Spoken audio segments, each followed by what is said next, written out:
Turkey ने एक web series बनाई है जिसका नाम है कुत अल अमार ज़फ़र।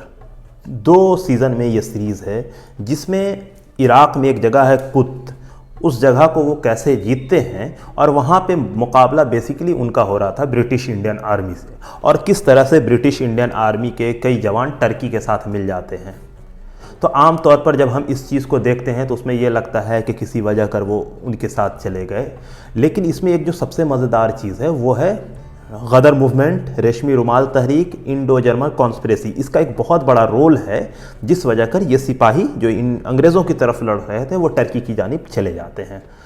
तो ऐसे ही बगावत एक 15 फरवरी 1915 को सिंगापुर में हुआ था, जिसमें नायक अब्दुल रज़ाक, हवलदार सुलेमान, नायक ज़फ़र अली सहित 45 सिपाही हिस्सा लेते हैं, जिन्हें बाद में अंग्रेज़ गोली मार के भून देते हैं।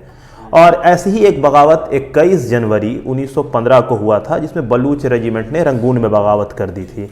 मामले को छुपाया जाता है कि कितने लोग मरे, पर मंजर आम पे आता है कि 6, 7, 8 सिपाही भी मारे गए हैं, जिसमें 200 से ज़्यादा सिपाहियों की कोर्ट मार्शल होती है, 4-5 को सज़ाए मौत दी जाती है और 70-80 सिपाहियों को उम्र कैद की भी सज़ा दी जाती है।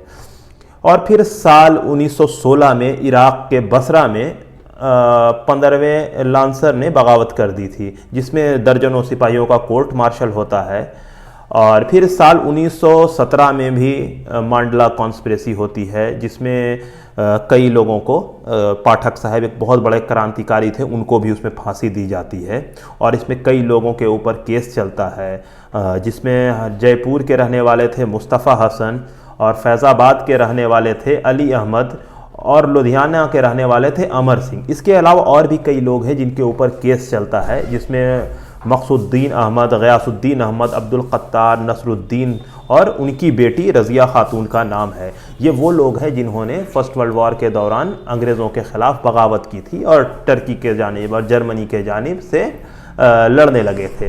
तो ये एक ऐसी कहानी है जो आम तौर पर हम पढ़ते नहीं हैं, लेकिन टर्की ने जो एक वेब सीरीज़ बनाई है जिससे बहुत सारे लोगों के सामने ये गुजरता है। लेकिन अगर इस चीज़ को अगर हम किताब में मुताला करें तो इन डीप रिसर्च में जाने के बाद हमें इस चीज़ के बारे में पता चलता है। तो इसके पीछे बहुत सारी स्टोरी है, बहुत सारी वजह है। कुछ लोग इसे सिर्फ मजहबी वजह मानते हैं, लेकिन ये एक बड़ी पैन मूवमेंट थी जिसको पूरे हिंदुस्तान में 1857 के तरह एक बगावत करवाने की कोशिश की गई थी 1915 में।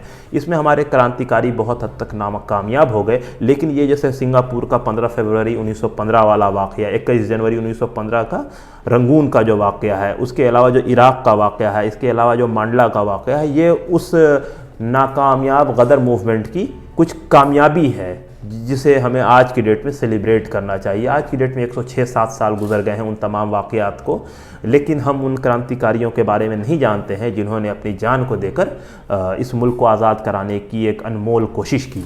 आज ये साल जब नेताजी सुभाष चंद्र बोस की 125वीं जयंती मनाई जा रही है, जिसमें नेताजी सुभाष चंद्र बोस के आईएनए के रोल को उजागर किया जा रहा है, ठीक ऐसी ही कोशिश 1915 में भी हुई थी। तो ज़रूरत इस बात की कि हम तमाम कुर्बानियों को याद करें, समझें, जानें।